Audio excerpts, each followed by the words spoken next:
Yay. Okay, kill the recording and let's start over again. Okay. Hey, everybody, I'm Dee Lisa. I'm the dream doula for women. And my name's Kat Barrow, and I am a clinical hypnotherapist, a mindset coach, and the founder of Guided Alignment Coaching. Kat, I'm so fascinated right now with hypnotherapy. I'm so glad we're chatting about that. Yeah, me too.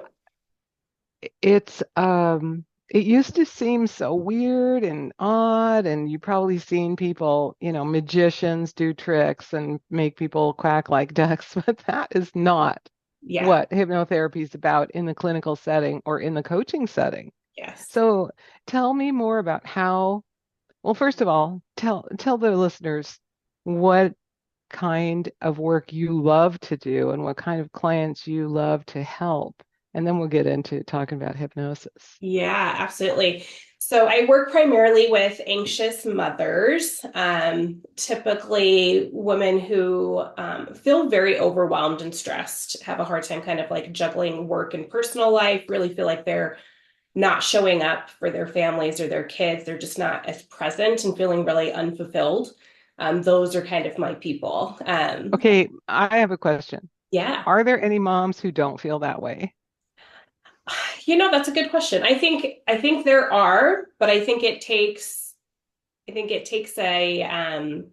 takes some personal development to get to a place where you do feel fulfilled. Yeah. Yeah. So I would think that any mom of certainly young kids Yeah, um, needs you. yeah, I'm tripping back on I was so stressed out when my kids were young, and I really waited until I was older to have kids. And still, every once in a while I think, wow, what if I was 25 yeah, and that I had like two kids and an unhelpful husband and a busy job and a run around, do this, do this, do this. yeah. Yeah, Yeah, it's yeah, it's extremely chaotic. So like kind of the backstory of where I started, I was a single mother and at a young age, I was 21 when I had my oldest daughter and I worked graveyard shifts because that's how I paid the bills was working that differential and didn't have to pay for childcare. My daughter could go to my parents' house at night. That also meant I couldn't sleep. And I was also, yeah, I'd get like just a few hours of sleep a day and was also going to school full time for nursing initially. And through the course of things, decided that mental health was more my jam. And so I switched career paths to mental health. Um, and I very much was kind of just like stuck in this like cycle of overwhelm, anxiety, like hustle, hustle, hustle, like have to like you have to function on no sleep and you have to show up in all these different ways in order to meet the expectation of other people and to survive. Um, yeah, you know, yeah. and it's just not necessary. And my life right now is extremely busy. Like I've got two kids, a 16-year-old and an 11-year-old. My youngest plays multiple sports. She's doing volleyball and basketball right now, and she's going to start cheer in a couple of weeks. And my oldest is working, and like there's a lot of things. I'm running two businesses, lots of things, and I should feel extremely stressed and overwhelmed. But I think through the course of my own personal development and like the tools that I serve my clients with that I've used myself personally, um, I'm able to function much more productively in a state of more peace and comfort and fulfillment. You know what I mean? Like really aligning with my own values and making sure that like what I'm doing on a daily basis doesn't impede on my own values and how I want to show up for myself and my family. That's so beautiful, I think. And your life sounds very parallel to my sister. My sister Anita, when she was a young mother, she had two young kids. She worked the night shift at the post office. She went to school full time during the day, and she was constantly just like stopping and napping at people's houses so she could take 2 hours here and then go do this other thing. I don't know how women do it. I mean, Yeah. good for you. And good for you for finding your way through. And isn't it so common, in my opinion anyway, that what we teach is what we had to learn ourselves to survive in this Absolutely. world. Yeah, Yeah. absolutely. Yeah.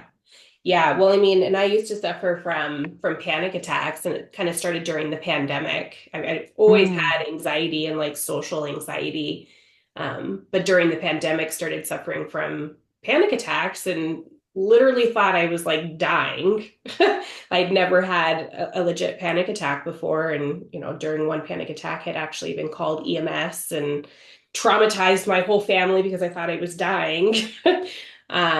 And so that was kind of like the catalyst for even pursuing hypnotherapy, because I'm like, oh my gosh, is this what my clients are dealing with? Like I had Mm. an understanding of the anxiety piece because I have anxiety, but I had never experienced that level of anxiety and panic before in my life.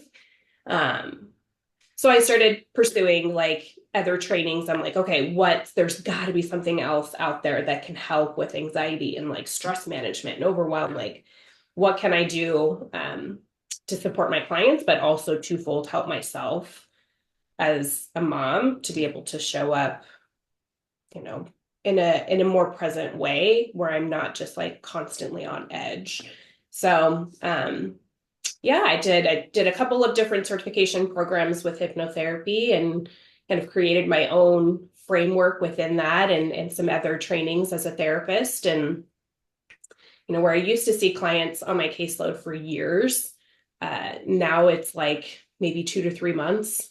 And Oh, I love it. I yeah, love it. yeah, and that's the goal, right? Of any treatment, whether it be coaching or therapy. Like you don't want people to be dependent on you. And so that's kind of like my catalyst for like the coaching program is like, or my coaching um business is to really support people in like a very intensive way to be able to get them the results that they need and they want in a short period of time, and then just provide like maintenance sessions, because that's really what it's about. Like, how can you learn the skills and tools to be able to manage like your stress and really get to the root of what's going on, so that you can kind of reprogram those automatic and like sabotaging behaviors that we have, and the automatic brain functions that causes us to go into that fight or flight for anxiety and panic attacks. So it's I a love that so much. pretty phenomenal tool.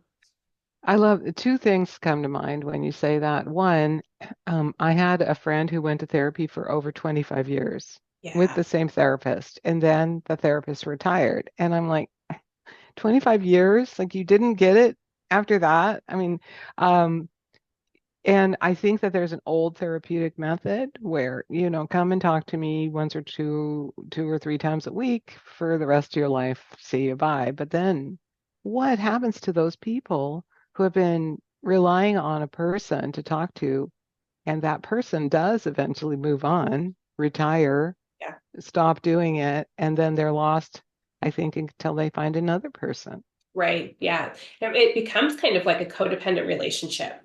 Yeah, I would You know think what I so. mean? Yeah. Yeah. Yeah. And I mean, I love my clients, but I don't want them to be on my caseload for forever, and as a therapist, obviously, like the process looks a bit different than it does as a coach, like in my coaching business. There's more therapeutic talk, like where clients are just venting and they need that sounding board and things like that. Whereas with the coaching world, it's much more like goal driven. Like, this is what we're doing. This is why it's happening. We're going to get to the root of it, but we're also going to reprogram it and like stay like real steadfast on like achieving these goals that you want, and then like maintenance. So I I mean, love there's that. some differentials, but I still, even in my therapy practice, like, I mean, at the start of my therapy practice years ago, when did I open it? I think it was like 2018. I think I had close to 20 people on my caseload at a time, and I have like six, which is great. And also like not great, just because, you have bills to pay, but I will take it because that means that my clients are having higher success rates. You know what I Right mean? on. Like, if my turnover is higher, that's good statistics for me, I feel like, right? Um, so they're, just coming in for a few months at a time, and I use a very similar model with my therapy clients as I do with my coaching clients, but Obviously, there's differences there with therapy and coaching, but Let's it's talk about that. Let's yeah, talk about that for a minute because tell me if you agree. yeah, Because what I tell people is I'm a life coach, and coaches look into the future. They, you have a goal or desire, or you'd love to go somewhere and you're here. They help you go into the future. And in my opinion, therapists let you wander into your past. And when people are working with me and they start saying, my mom, my dad, my mom, when I was a kid, I was like, okay, that's something you should talk about with your therapist, but let's talk about the tips and tools and techniques to change your mindset and change your life right right, now. yeah. Do you Yeah, I agree? think It's like, it aligns. Yeah, for sure. yeah, Yeah, I feel like coaching is very much like current and forward thinking, whereas therapy is a lot of current and past and then moving into future, like how can mm, you navigate through this and maintain a level of what's the word I'm looking for? Success, I guess, yeah, like the treatment hmm, process, right? And um the really cool part is because this leverages me in a different way because of my hypnotherapy certifications and training. I really use that to my advantage of being able to also use some of the past set stuff with my clients. So there's typically it's more of just kind of an understanding of like why we do what we do. So it's not necessarily therapy, right, in the coaching that I do with clients, but we do have conversations about like this is we talk about the people pleasing and the perfectionism behaviors and where those show up in our lives in different areas in personal and in work life, and then we kind of try to break down like, okay, well, what's the root of that? Because if we don't get to kind of the root of why that's happening, it's going to be really hard to overcome it. It's just going to keep coming up, right? And so we take a look at like, well, when was the first time you felt like you had to people please or you needed to be perfect? Like what was that, right? And then that kind of becomes the catalyst for some processing in hypnotherapy. And I know you mentioned like there's like a stigma when it comes to hypnosis or hypnotherapy. A lot of people think of what's referred to as like stage hypnosis. So like the yeah, making people yeah, quack like ducks and things like that, right? And for entertainment sake, entertainment value. And hypnotherapy is like far from that. So it's a very calm, therapeutic experience.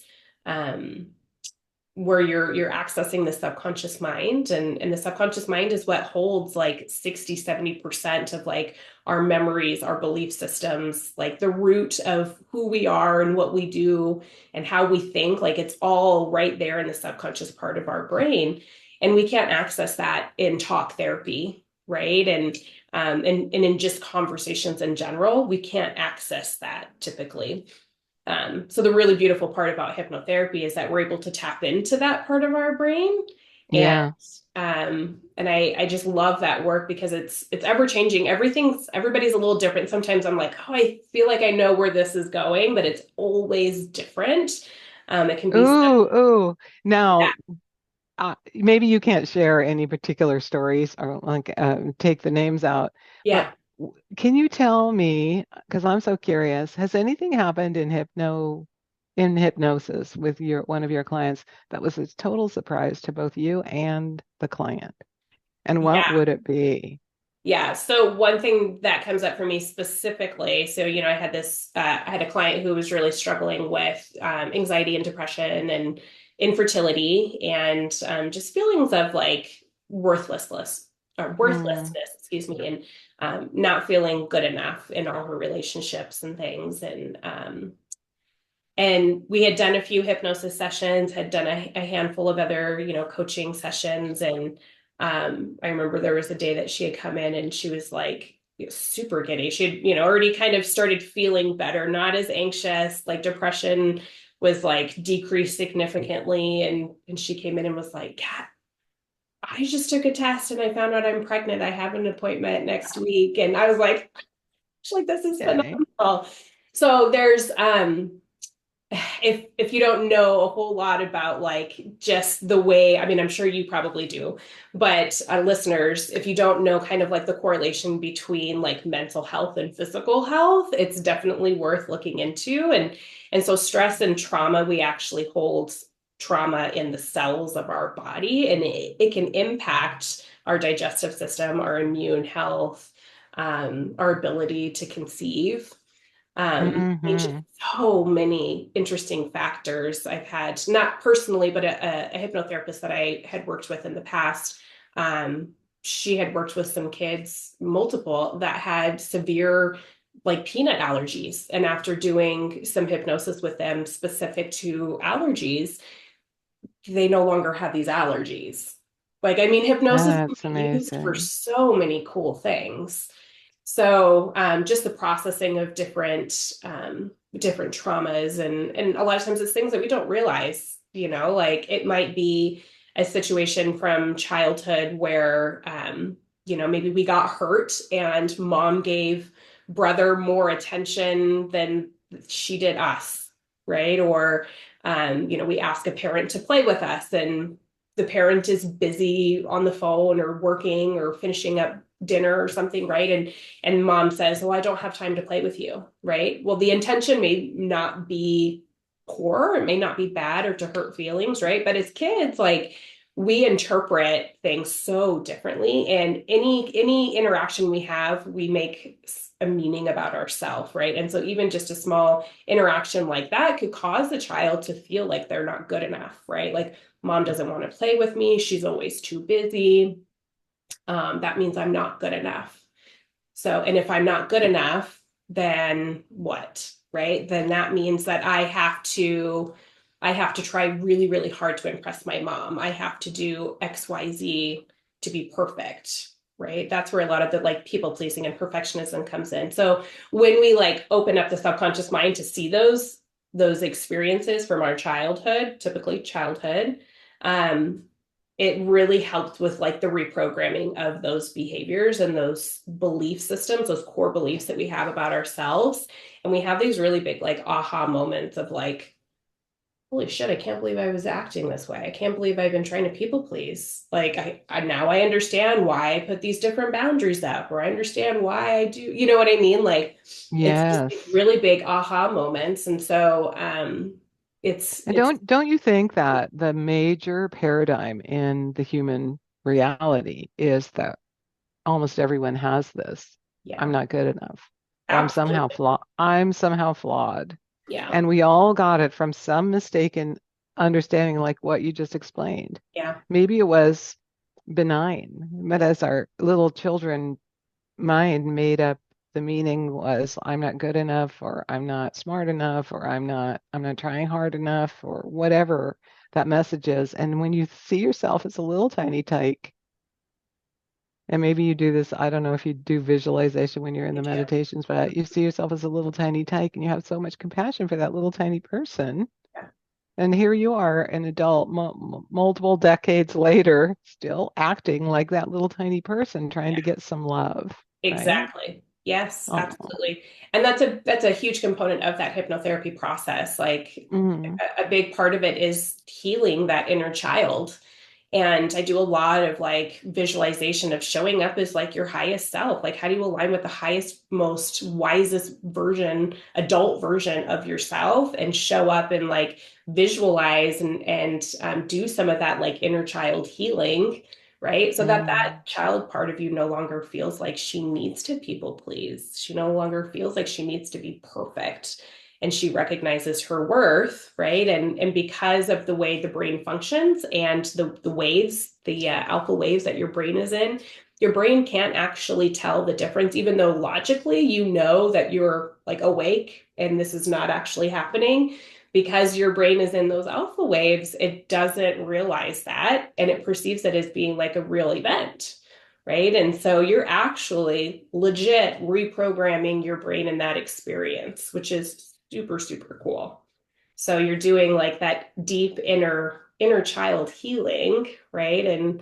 Um and having just like a greater awareness like in real time when you catch yourself like wanting to people please or perfect things, you're like, oh, okay, my inner child's coming up, right? Like, and it's not about like banning or like, being angry with that part of yourself. It's really about like having compassion for that part of yourself because she did what she needed to do to keep herself safe and to get her needs met. And damn, good for her. Like, she showed Yeah, up and she good for that tried. little person Yeah, figuring out what to do. yeah, I she was heard I resilient. heard a great analogy for this whole concept is like imagine that we've all heard that thoughts are like a path. We have neural pathways in our Yes, brain, and the thoughts we keep thinking over and over again are like a big the groove. wire. Or what I heard today was the metaphor that your mind is like a garden. Hmm. And if you want beautiful flowers to be growing in your garden, but you keep having all these other thoughts, the other thoughts are like weeds, Yes, and you can just pull them out, and then the garden will grow. absolutely. So exactly what you're doing with your hypnotherapy and other work in your coaching is you're finding the weeds and gently removing them. Yeah, absolutely. Yeah. Mm, Are you familiar with Joe Dispenza? yeah, Yes. Okay. So he says, as far as the neurons in the brain, what fires together wires together. So like the right thoughts, on. right? Like when you think a thought so many times, it begins to wire together and it becomes automatic. So think of it as like tying your shoe, like when you were a child, you didn't know how to tie your shoe and you practiced, right? And after so many practices, eventually it becomes automatic. You don't even have to look at your shoe when you're tying your shoe, right? Right. It's just Yeah. how the neurons in the brain function the same way. So I kind of give the analogy of like walking through like a forest, right? So you're walking through a dense forest, but you're walking on a nicely groomed path, right? And that's like your neurological pathway. This is how you would Mm, normally think and behave and respond. And through hypnosis, what we do is we begin to create a new better, well groomed, more beautiful pathway in that forest, right? And we can't expect for it to be like automatic all the time. It's a process, right? Where just like what fires together wires together, we have to go through it multiple times of like the thinking process, like changing from those distorted thinking processes and veer off of our current path into a new one and start paving a new path, and we might trip and get stuck or lost along the way. But the more we veer off of the current path onto a new and more adaptive path or positive, more productive way of thinking and responding, the more that becomes the more automatic, and the old path starts to grow in, right? Like it starts yeah. to get full again, and eventually the new path becomes the automatic path. And you may recognize or see the old path from a distance, like, oh gosh, I would have responded this way or thought this in another, 6 months ago, but now I don't think that way anymore. Like, but Oh, I that's so remember beautiful. thinking this way, right? Hmm. And so it becomes more automatic. You just have to rewire that neurological pathway and build a new, more adaptive pathway to pursue. Do you find that people, when they're changing their neural pathways and you're helping them with all of your therapeutic tools and your coaching, that doing the new thing makes them feel anxious when they first begin? Absolutely. Yeah, Mm. initially. And that's a big component of what I do with clients too, is like the goals that we work on. We get very specific about what is it that causes you anxiety and stress. Because a lot of times that's where those sabotaging behaviors show up, but that's also where we're showing up out of alignment with our values, right? And so like Oh, for example, for myself, like it took me years and years to go to college. Like I just partied and ended up pregnant and was like, oh, okay, like I guess now I have something that's more valuable. I'm a mom and I got to show up differently other than this young girl who wants to just party and live life and have fun. I was not living in alignment with my values, right? When I was young, and And as soon as I became a parent, I was like, I gotta figure some stuff out, you know? And so Mm-hmm. that kind of shifted. And I forced, even though I was super anxious to go to college, I literally didn't go to college because I didn't want to show up on campus. I was too anxious about where the classes were, who was going to be in the class, if I was going to get called on, was I going to look like an idiot? Was I going to like be able to pass the classes? Was I going to be good enough? Nobody in my family had ever gone to college. I was the first person in my family to go to college. And so it was extremely intimidating, and I just didn't do it, right? Until there was something else that came up for me that was of higher value, and the um the threat of like not living the life that I want and not providing that life for my daughter outweighed the anxiety of not pursuing those things, Mm. of pursuing those things, right? And so with clients, we really take a look at like what are your values, and two, how are you showing up in like out of alignment with those values? Like what are you missing out on? And let's like set some goals to help you achieve alignment with that life that you really want to live, and who you want to be. Oh, that's so beautiful.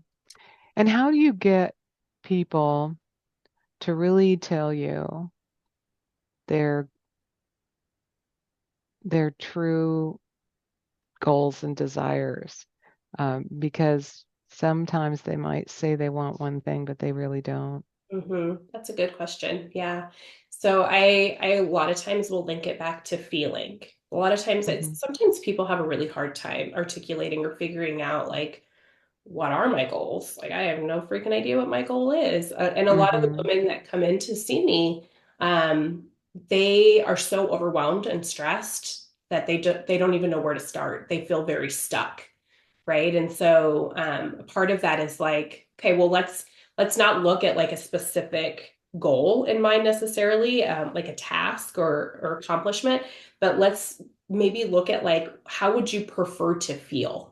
What's the emotion, the feeling that you would prefer? Right now, you're feeling super stressed and overwhelmed, and you're feeling out of control and stuck and feeling unfulfilled. How would you prefer to feel instead? Right. And a lot of times that's like, well, I would prefer to feel just like more grounded or like more calm. I would prefer to like not feel so overwhelmed, and to be able to like show up to my kids' events, or just to be able to like hang out with my kids and be present and not feel super distracted, right? Or to feel like I have to be working on something, or I have to be cleaning, or I have to be doing XYZ. Just to be more present and calm, and to feel comfortable setting boundaries where boundaries need to be set, like all these different things. So then that's what we take a look at, like what would calm look like what would you have to accomplish in order to feel more calm and more grounded and more regulated, like what would Mm. that look like, right? And then that kind of helps us lead into those more specific goals. Right. Yeah. That's what I say with my people too. It's like you think you don't know what you want, but you know what you don't want. Exactly, so what's the And opposite? that's the key. That's the key Yes. to like, as you know, Michael Beckwith and his Mm-hmm. work, his statement is you're pushed by your pain Yeah. until you're pulled by your vision. I love that. So most people don't start with, "Ooh, I have a vision, let's go there," Yes. until they've done this inner work, like you and I both teach. Yeah. And once you find out what you would love, then you can figure out a way to go there Yeah. and reprogram yourself. So it's one, let's share with the listeners, if they're still listening, thank you, everybody. Um, one tip or trick they can take into their life today that you love to teach. Yeah. So I would probably say really identifying your values, right? And kind of identifying the values is really the core of aligning with the life that you want, and really identifying different behaviors that are kind of getting in your way. And so one tip I always, have clients do is really take a look at like a full life evaluation, right? Like what are you specifically doing that's living out of alignment with from your values? And then those kind of Mm, be the catalyst for things that you can start to work on. So, for example, let's say like as a business owner, you're scheduling appointments really late in the evening, right? But you're also feeling extremely tired and you're not getting very good sleep because you're staying up late and it's impeding on your time with your family. Well, if a value of yours is family time, like being present for your kids, well, then you might start to shift away from taking clients in the evening or working late, right? Like you might think about setting some healthier boundaries with your work schedule, right? Or with yourself as far as bedtime goes or an evening routine. So really like start with identifying like what are your values? And then that will kind of be the catalyst for like what can you begin to shift or change or just start to do different? What are some different habits that you can start to look at so that you can feel less overwhelmed and feel like you're showing up more present and in alignment with your values and the life that you really want. When you said that, it made me think about when my kids were younger and I was working with a coach and I was a real estate broker. So often I was working weekends and evenings, and that's when people could look at houses. It wasn't like now you can just look at them on your phone. I had to actually meet somebody and show them the house. Yeah. And my coach said to me, "Why don't you take weekends off and spend time with your kids?" I'm like, Can't do that." So, um, yes, why don't you try it? Just try it, which Yeah. is a great way to help people move into something they don't believe they can do. Just try it and see what happens. And if someone needs to buy a house on the weekend, refer them to one of your client other real estate brokers. And the way the world of commission sales works is if someone else sells my person something, they give me a referral fee. Love it. And Yeah. so the first weekend that someone sold a house while I was home napping with my children, they were like 6 months old and 2 years old, and I was just, doing the mom thing. I was like, wow, I was taking a nap and I made $600. That was so cool. Yeah. Um, and Yeah. then I really leaned into this thing that, first of all, I thought I couldn't possibly do, but someone else opened my mind to, why don't you just try it? Yeah. So that's maybe a way that you help your ladies go into this reality is like they're no, I've got this and I've got that, and they're swirling in their anxious mom world, but Yeah. you're pulling them out of it with a higher view. Absolutely. Yeah. Anything's possible, right? Like if you've got an idea or a vision of what you want your life to look like, right? Or the feeling that you want to feel more present. You want to be there to experience those memories, those nap times and Yeah. snuggles with your babies, right? Then there has to be a change and there's always a way to figure it out, right? Like and sometimes it takes kind of like brainstorming and brain dumping back and forth to see different perspectives or like, how can you problem solve this? Like, this is something super important. Like, what are some alternatives? You know, Yeah.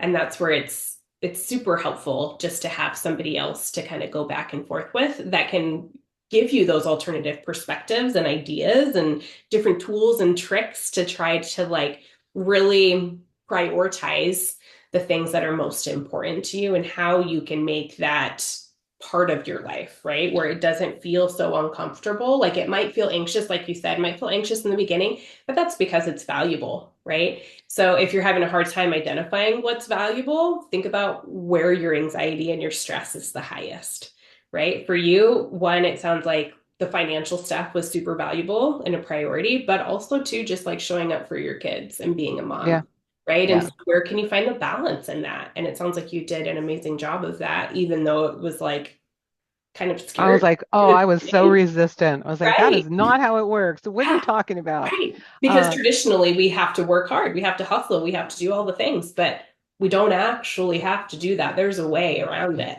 There's a way to find that balance. that's so beautiful.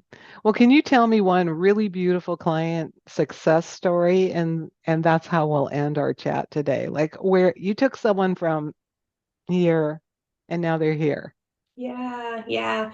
So, even just talking about the client that I had that was able to conceive, she used to have Yeah. debilitating stress and anxiety and really didn't have a great relationship with family members and really felt like she had to people please, right? Had to show Mm, up and do all the things that were asked of her. And through our process of coaching and hypnotherapy and processing and really understanding the root of why she felt like she needed to do these things, um, I think I saw her for it was about 3 months. We only had just a couple of hypnotherapy sessions, and literally I see her maybe once every 6 months now, just kind of as a check-in to do some like grounding hypnosis, and she's set extremely healthy boundaries with toxic family members. She's yes. a new mom, and she feels totally like at peace with how relationships are in her life. She doesn't feel super anxious all the time. Like, used to go for hikes with multiple, like not just one, but multiple bear deterrents, like bear sprays and things, because her anxiety was so bad. And now she's like, oh, I hear you in my head telling me these things, certain things, um and now I can go outside and take my dogs outside and go for walks, or I can go on hikes and not feel so anxious, and I can show up as a Oh, mom, so and beautiful. I don't feel like I have to listen to these family members' opinions. I can show up as the parent I want to be, and I can respect that they have their opinions and their thoughts, but like it's my choice, and I get to show up and be the parent that I want to be based on my own terms. And I think that's a pretty compelling story to have. Right on, Kat. It sounds like you really grounded her into her highest, best self. Yeah, yeah, Oh, absolutely. so great. Well, let's tell the listeners how they can find you. Yeah, so I'm on Instagram and Facebook at Katj Barrow, Barrow, or you can find me on my website, which is empoweringaf.com. Empowering AF. All Yeah, right. I yeah. love it. And we'll put some info in the show notes and go find her. It sounds like she can clear your mind and help you live your best life. Absolutely. Thank you so much. I appreciate you letting me have the time on the show today. Oh, so great. So Thank great to talk you. to you. Bye, everybody. Bye.